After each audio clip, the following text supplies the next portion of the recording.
الحمد لله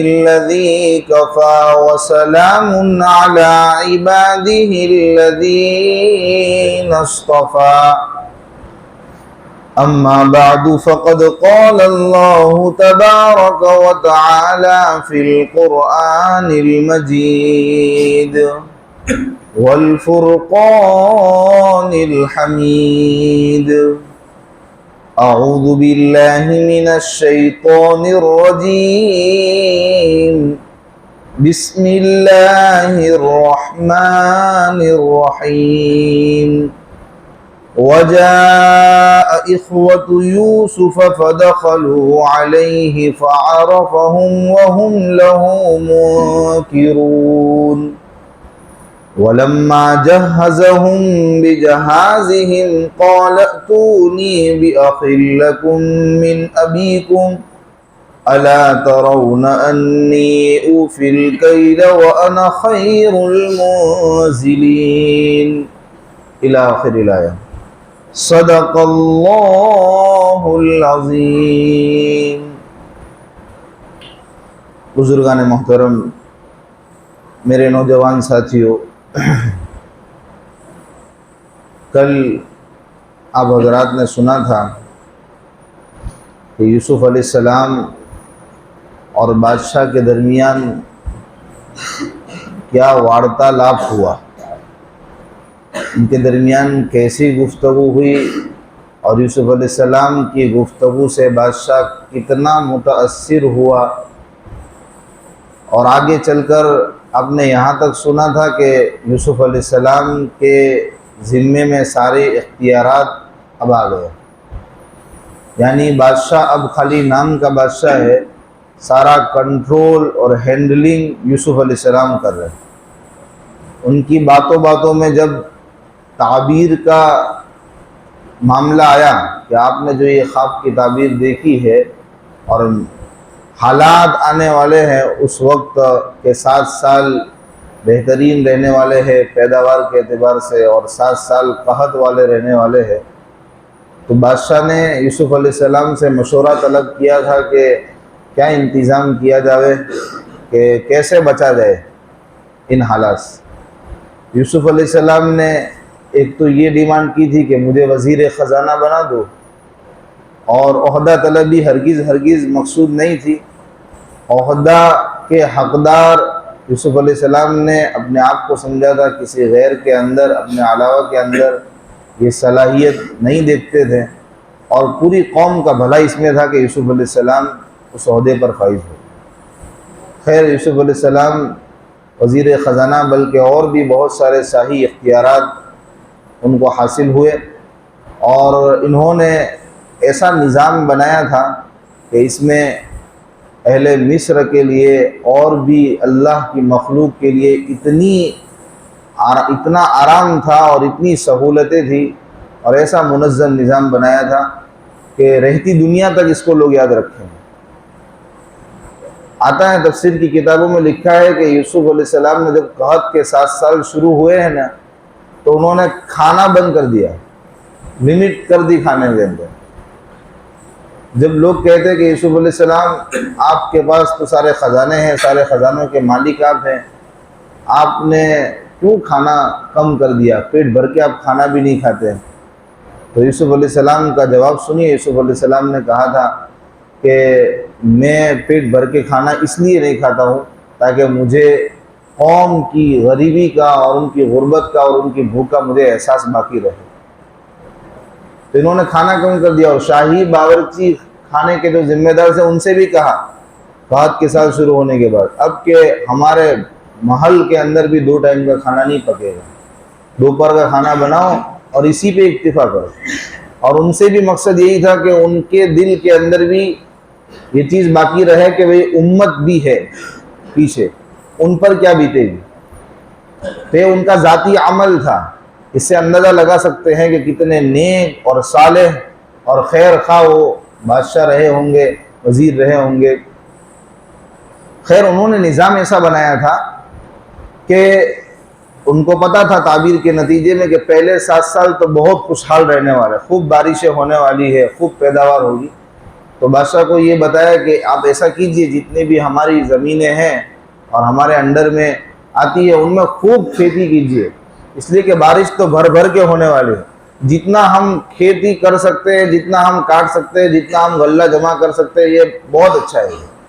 تو زیادہ سے زیادہ محنت کی جاوے اور اہل مصر کو بھی ترغیب دی جاوے کہ وہ بھی اپنی اپنی زمینوں کے اندر خوب اس سال کھیتی کرے اور خوب جمع کرے، تاکہ اہل مصر کی ٹینشن تو رہے نہیں. جب قحط کے 7 سال آئے تو مصر والوں کی کوئی ٹینشن نہ رہے. یہ جو ہمارے پاس ذخیرہ ہوگا وہ ہم باہر والوں کے لیے کام میں لائیں گے کہ باہر والوں کے اوپر بھی یہ قحط جانے والا ہے.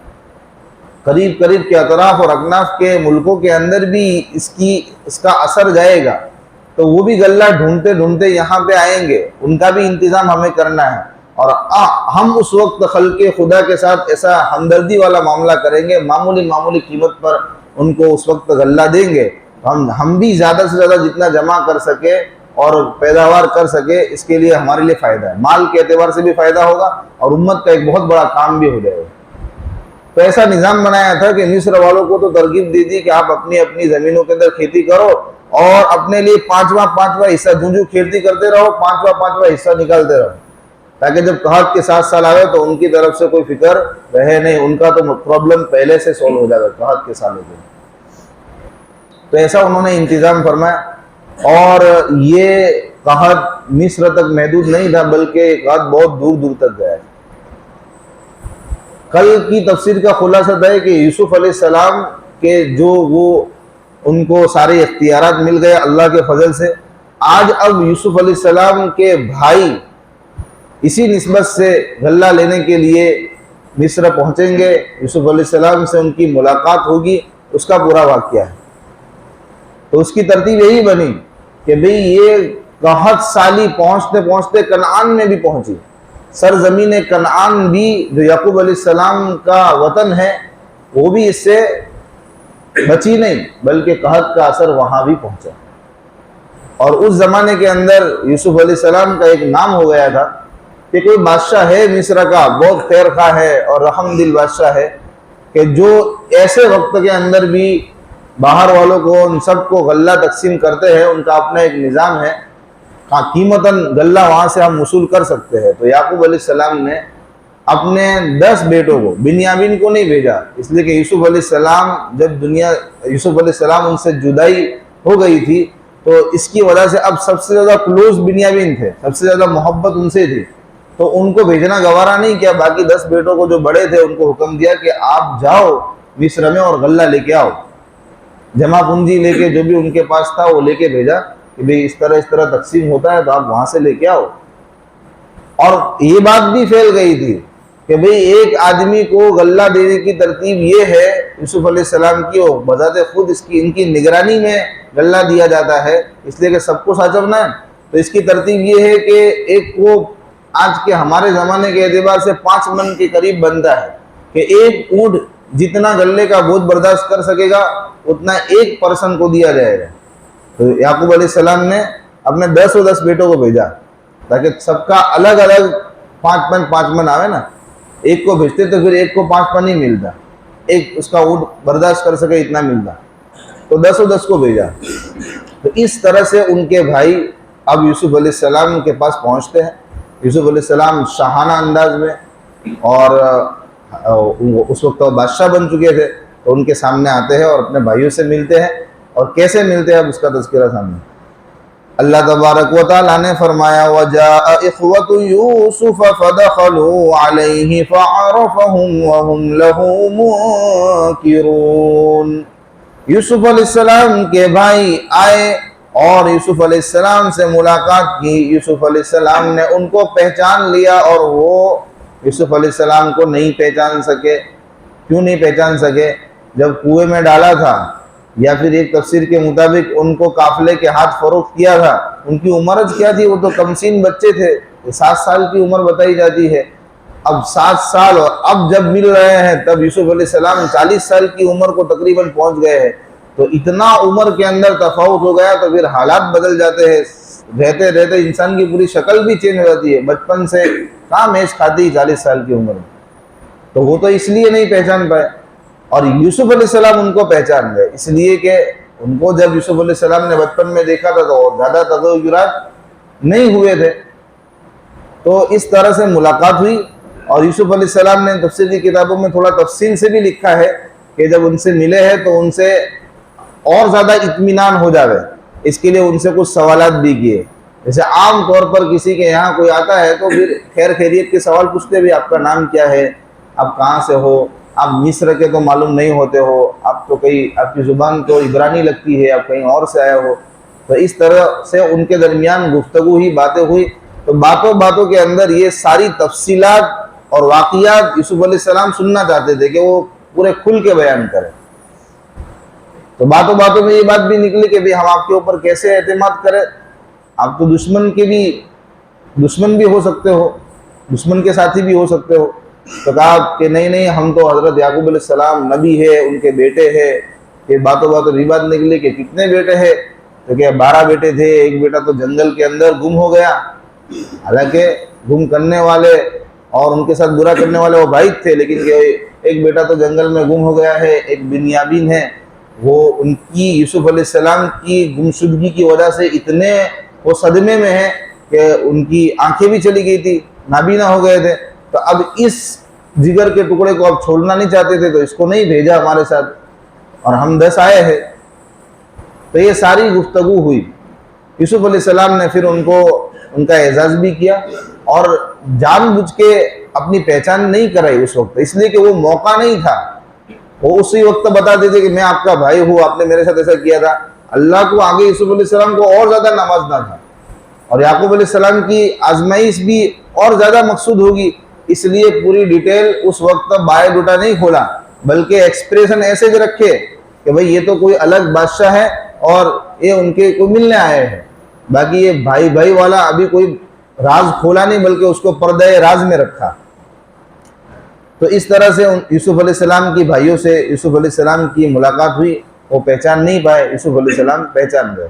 اب اس کے بعد یوسف علیہ السلام نے نظام ایسا بنایا تھا کہ ایک انسان کو ایک اونٹ بوجھ برداشت کر سکے اتنا غلہ دینا ہے، تو سب کو غلہ تقسیم کروایا. ان کا جب سب تیار ہو گیا، وَلَمَّا جَهَّزَهُمْ بِجَهَازِهِمْ، وہ نکلنے لگے، ان کا سامان یوسف علیہ السلام نے بھرا دیا. اب وہ نکلنے کی تیاری میں ہے. تو یوسف علیہ السلام نے ان سے کہا کہ بھئی قَالَ ائْتُونِي بِأَخٍ لَكُم مِّنْ أَبِيكُمْ، آئندہ آؤ نے تو اپنے اللہتی بھائی کو. باتوں باتوں میں سب باتیں نکلی تھی، تو بتایا تھا کہ بھئی ایک بھائی نہیں آیا ہے، ہو سکتا ہے ان کا غلہ بھی مانگا ہو کہ بھئی ہمارا ایک بھائی نہیں ہے، ان کا بھی غلہ دے دو. تو یوسف علیہ السلام نے اس وقت کہا ہو کہ بھئی کیوں لے کے نہیں آئے، ان کو لے کے آنا چاہیے. آگے تذکرہ بھی، آپ دیکھتے نہیں ہو کہ میں کتنا ضیافت کرنے والا انسان ہوں، اتنی بہترین میں نے آپ کی ضیافت کی، آپ کو پورا دیا. وہ آتا تو اس کو بھی دیتا، وہ پورا دیا بھی ہو 12 کا. لیکن اب جاتے جاتے ان کو یہ نصیحت کر رہے ہیں، یہ تلقین کر رہے ہیں کہ آئندہ جب آؤ نا، اس لیے کہ اتنا غلہ زیادہ دیر تک تو چلے گا نہیں، یہ جب ختم ہوگا تو دوبارہ جب آؤ گے تو اپنے اس اللہتی بھائی کو لے کے آنا. اصل میں یوسف علیہ السلام چاہ رہے ہیں کہ دوبارہ بھی میرے بھائی جو باتیں ہوئی ہے، جو یادیں تازہ ہوئی ہے، پھر سے ایک مرتبہ آئے اور میری ملاقات ہوتی رہے ان سے. اس لیے ان کو کہا کہ وہ بنیامین کو نام کے ساتھ تو نہیں کہا ہوگا، اس لیے کہ اپنے وہ اللہتی بھائی کا تذکرہ اس کو لے کے آنا آئندہ. الا ترون انی اوفی الکیل وانا خیر المنزلین، اور یہ بھی کہا کہ کیا تم دیکھتے نہیں ہو کہ میں پورا تول کے دیتا ہوں اور میں بہترین ضیافت کرنے والا ہوں. اور پھر دھمکی دی، فَإِن لَمْ تَأْتُونِ، اگر تم نہیں لائے، اس لیے کہ بادشاہ تھے اس وقت تو ان کے اختیارات بہت زیادہ ہو گئے تھے، تو وہ تو کہہ ہی سکتے ہیں کہ اگر دیکھنا یاد رکھنا نہیں لے کے آئے نا اپنے اس بھائی کو، تو پھر فَلَا كَيْلَ لَكُمْ، تمہارے لیے پھر کوئی پیمانہ نہیں ہوگا. یعنی تمہارا غلہ اس کے اوپر بھی بریک لگ جائے گا، تم بھی غلے سے محروم ہو جاؤ گے. وہ اس کو نہیں لاؤ گے تو اس کو تو نہیں ملے گا، لیکن تم بھی غلے سے محروم ہو جاؤ گے. اور میرے قریب بھی مت پھٹکنا، یعنی آنا مت، اس لیے کہ پھر تو میں یہ سمجھوں گا کہ آپ نے جھوٹ بول کے اپنے بھائی کا لیا، آپ کا کوئی بھائی ہے نہیں.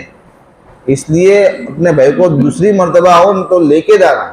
یہ تو ظاہری انہوں نے تدبیر کی کہ کسی بھی طریقے سے بھائی واپس آئے اور ان سے اور دوبارہ ملاقات ہو، بنیامین سے ملاقات ہو، اور زیادہ اپنائیت ان کو محسوس ہو۔ تو اس کے لیے ظاہری تدبیر انہوں نے یہ کی کہ زبان سے کہہ دیا، ایک تو اپنے کردار سے بتایا کہ دیکھو میں زبان سے کہا کہ میں بہترین تولنے والا ہوں، بہترین ضیافت کرنے والا ہوں، پھر دھمکی بھی دی اگر نہیں کرو گے تو پھر ایسا ہوگا، تم کو بھی نہیں ملے گا۔ اب آگے فرما رہے ہیں وہ ان کے بیٹے، ان کے بھائی، قَالُوا سَنُرَاوِدُ عَنْهُ أَبَاهُ وَإِنَّا لَفَاعِلُونَ، کہ ہم تو ان کے ابا سے اپنی حد بھر کوشش کریں گے کہ ان کو الگ کر پائیں، یہاں لے کے آ پائے، ان کو غلہ ملے اور زیادہ سے زیادہ غلہ ملے۔ آپ کہہ رہے ہو تو لے کے ہم آئیں گے، ہم اپنی پوری کوشش کریں گے، ان کے ابا ان کو اپنے ساتھ ہمارے ساتھ بھیجیں گے۔ تو ایک دوسری تدبیر یوسف علیہ السلام نے یہ اپنائی کہ جو جمع پونجی لے کے انہوں نے غلہ خریدا تھا، رقم لے کے آیا ہو کہ پھر کوئی گہنے لے کے آیا ہو، جو بھی ان کے پاس اس وقت جمع پونجی تھی، اس کو سرمایہ جو لے کے آئے تھے کہ اس کے بدلے میں ہمیں غلہ دو، اور غلہ جس طرح سے ملتا تھا، تو وہ جمع پونجی یوسف علیہ السلام نے یہ مخفی تدبیر کی کہ کسی نہ کسی طریقے سے وہ واپس آوے۔ اس کے لیے یہ انتظام کیا کہ اپنے جو کارکن تھے، اپنے جو کام کرنے والے تھے خادم، ان کو کہا کہ ان کا سامان بھرا دیا ہے، ان کے سامان میں جا کے چپکے سے وہ جمع پونجی واپس رکھ دو۔ تو فرمایا وَقَالَ لِفِتْيَانِهِ اجْعَلُوا بِضَاعَتَهُمْ فِي رِحَالِهِمْ، اور اپنے غلاموں سے کہا کہ تم ان کی جمع پونجی ان کے سامان میں رکھ دو، لَعَلَّهُمْ يَعْرِفُونَهَا، تاکہ وہ اس کو پہچانے، اِذَا انقلبوا، جب وہ گھر کو واپس لوٹے، إِلَىٰ أَهْلِهِمْ لَعَلَّهُمْ يَرْجِعُونَ، تاکہ وہ واپس آئے، واپس وہ آئے۔ اس کے لیے ایک مخفی تدبیر یہ کی کہ ان کی جمع پونجی جو انہوں نے راشی دی تھی، جس بھی شکل میں دی، وہ واپس پہنچا دی۔ اب گھر جا کے وہ انہوں نے اسباب کھولے، سامان کو دیکھا تو اس میں جمع پونجی نکلی۔ تو حضرت یوسف علیہ السلام نے ایسا کیوں کیا؟ ایسا اس وجہ سے کیا کہ ایک تو یعقوب علیہ السلام کو پتہ چلے گا تو وہ تو نبی ہے، اور وہ سمجھیں گے کہ یہ سرکاری امانت ہے، اس کو واپس پہنچانا چاہیے، تو اس بہانے سے بھائیوں کو واپس بھیجیں گے، اور بنیامین کو بھی اس طریقے سے ملنے ملے گا۔ اور ایک یہ کہ بھائی بھی سمجھ جائیں گے کہ بھئی دیکھو نا بادشاہ کتنے اچھے ہیں، بادشاہ کتنے اچھے ہیں کہ انہوں نے ہمارے ساتھ احسان کا معاملہ کیا، تو اس اعتبار سے بھی وہ واپس کے دوسری مرتبہ بھی جانا چاہیے۔ دوسرا، یوسف علیہ السلام نے یہ بھی سوچا ہو سکتا ہے کہ بھئی ان کو اندازہ ہو گیا ہو کہ بھائیوں کے پاس جو کچھ ہے وہ یہی ہے، اس مرتبہ تو غلہ لے کے گئے ہیں لیکن آئندہ آئے تو ان کے پاس کچھ دینے کے لیے ہوج نہیں، تو واپس کر دیتا ہوں، میں اپنے شاہی خزانے سے میں جو بھی رقم بنتی ہے کہ میں ڈال دوں گا، تاکہ دوسری مرتبہ وہ آ تو سکے۔ اور دوسرا، انہوں نے یہ بھی گوارا، یہی اسی کی سیکھ کہ بھئی اپنے بھائیوں سے، اپنے باپ کے یہاں غلہ داتا ہوں ان سے میں پیسے لوں، یہ گوارا نہیں کیا ہوگا کہ میں اپنی طرف سے دے دوں گا۔ تو یہ ساری وجوہات بنی، اور یہ قصہ اس طرح سے یوسف علیہ السلام کے بھائی ان سے ملنے آئے۔ اب یہاں ایک دو باتیں سمجھنے کی ہے۔ ایک، اس سے ہمیں یہ سبق ملا کہ جب بھی کسی بھی ملک کے اندر اقتصادی حالت، معیشت کی حالت بہت ہی لچر ہو جاوے، بہت ہی کمزور ہو جاوے، یعنی قحط سالی کا دور آ جاوے، تو پھر حکومت اپنے انڈر کے اندر یہ جو ضروریات زندگی ہے، جو دانا پانی ہے، وہ اپنے انڈر میں کرنا چاہے اور اپنے اعتبار سے نظام بنانا چاہے کہ اگر اس کو اسی طرح چھوڑا گیا تو امت کا ایک بہت بڑا طبقہ ضروریات زندگی سے محروم ہو جائے گا، کہ بھاؤ کہاں کے کہاں ہوں گے۔ تو اس طرح حکومت چاہے کہ اپنے پاس سب جمع کر لے، انتظام سب اپنے ذمہ لے لے، اور جیسے جیسے ضرورت ہو سب کو معمولی قیمت پر سب کے تک وہ ضروریات زندگی پہنچائی جائے، تو ایسا کر سکتے ہیں۔ یوسف علیہ السلام کے عمل سے اس کی نظیر ملتی ہے۔ دوسری ایک بات ہمیں یہ سمجھنی ہے کہ بھئی یوسف علیہ السلام آخر نبی تھے، اور انہوں نے اپنے ابا کو اتنا کیوں تڑپایا؟ ان کے پاس تو ایسے مواقع بار بار آئے، وہ چاہتے تھے وہ اپنے ابا کو یہ پیغام خط کی شکل میں بھی پہنچا سکتے تھے، بعد میں تو وہ بادشاہ بھی بن گئے ہیں، چاہتے تو خود مل کے آ جاتے، چاہتے تو قاصد کو بھیج دیتے، جیل کے اندر بھی گئے تو جیل میں بھی یہ فیسلٹیز ہوتی ہے کہ جیل کی باتیں بھی اب تو لیک ہو سکتی ہے، بھئی خط بھیج دیتے یا کوئی اور شکل اپنا لیتے۔ یوسف علیہ السلام کی صلاحیت اور صالحیت کا چرچا تو جیل کے اندر بھی باہر ہو رہا ہے، تو وہ چاہتے تو اپنی بات اپنے ابا تک پہنچا دیتے۔ حضرت یعقوب علیہ السلام ان کی مفارقت، ان کی جدائی سے اتنے وہ ان کو صدمہ لگا تھا کہ نابینا ہو گئے تھے، آنکھ کی بینائی سے محروم ہو گئے تھے۔ تو اس میں اتنا دیر کیوں ہے؟ کوئی عام آدمی ہو، اس سے ہم ایسی بات نہیں امید کرتے ہیں تو وقت کے نبی تھے، انہوں نے ایسا کیوں کیا؟ تو اس کا جواب ہم ڈھونڈو، سوچو، ہم کو یہی جواب ملتا ہے کہ بھئی اللہ کی طرف سے اس وقت حکمت اور مشیت یہی تھی کہ ظاہر نہ کیا جاوے۔ وقت کے نبی تھے، ان کے اوپر وہی آئی ہوگی کہ ابھی فیملی میٹر کو چھیڑنا نہیں ہے، جس طرح آپ چل رہے ہو چلتے رہو، ہم آپ کو رفعات اور درجات تک پہنچائیں گے، ایک وقت آئے گا یہ بھی ہوگا، لیکن ابھی فیملی میٹر کو کوئی کھولنا بولنا نہیں ہے۔ اور دوسرا کہ یعقوب علیہ السلام کی آزمائش مقصود تھی، اللہ تبارک و تعالیٰ کے نبی ہے اور نبیوں پر آزمائش آتی رہتی ہے، تو یہ یعقوب علیہ السلام کی آزمائش تھی، ان کی امتحان کی گھڑیاں تھی۔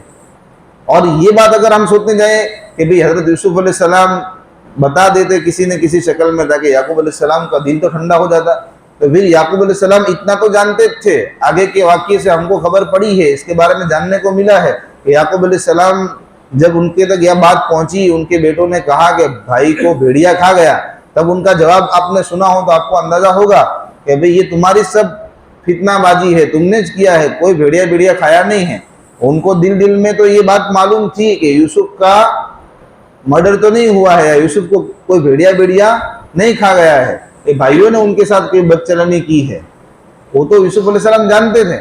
تو اس وقت یعقوب علیہ السلام جانتے تھے، اس وقت یعقوب علیہ السلام چاہتے تو پھر جا سکتے تھے بھی کہ کون جنگل میں جاؤ، تحقیق کرو کہاں بھیڑیے نے کھایا ہے، کیسے کھایا ہے، کیا ہوا کیا نہیں ہوا، لیکن اس وقت بھی اللہ نے یعقوب علیہ السلام کے ذہن سے یہ بات نکال دی، اس کی طرف یعقوب علیہ السلام کی توجہ ہونے ہی نہیں دی۔ وہ اس وقت جاتے معاملے کا پتہ چل جاتا تو میٹر ہی کلوز تھا، لیکن نہیں، یوسف علیہ السلام کو جو رتبہ اور جس مقام تک اللہ پاک کو پہنچانا تھا تو اس کے لیے ضروری تھا یعقوب علیہ السلام کی اتنی لمبی آزمائش ہو، ان کے ذہن سے یہ چیپٹر کلوز کر دیا جائے۔ اور حضرت یوسف علیہ السلام کو بھی وحی کے ذریعے یہ بات بتا دی گئی کہ بھئی فیملی ایموشن ابھی لانے نہیں ہیں اور فیملی میٹر میں ابھی پڑھنا نہیں ہے، ہم آپ کی تربیت کریں گے اسٹیپ بائی اسٹیپ، کنویں سے لے کے بادشاہ کے محل تک اور ساری اختیارات ملنے تک ہم آپ کے ساتھ ہیں۔ تو یہ اس طرح سے یہ واقعہ پورا چلا ہے، یہاں تک ہم نے سنا۔ اب آگے انشاءاللہ کہ وہ بھائی جائیں گے گھر پہ، یعقوب علیہ السلام سے تذکرہ کریں گے، پھر دوبارہ ان کا سفر ہوگا، بنیامین کو لے کے آئیں گے، کیا راز و نیاز کی باتیں ہوگی، کیسے ملیں گے، یہ سب انشاءاللہ ہم کل کے درس قرآن میں سنیں گے۔ صدق اللہ علیہ وسلم۔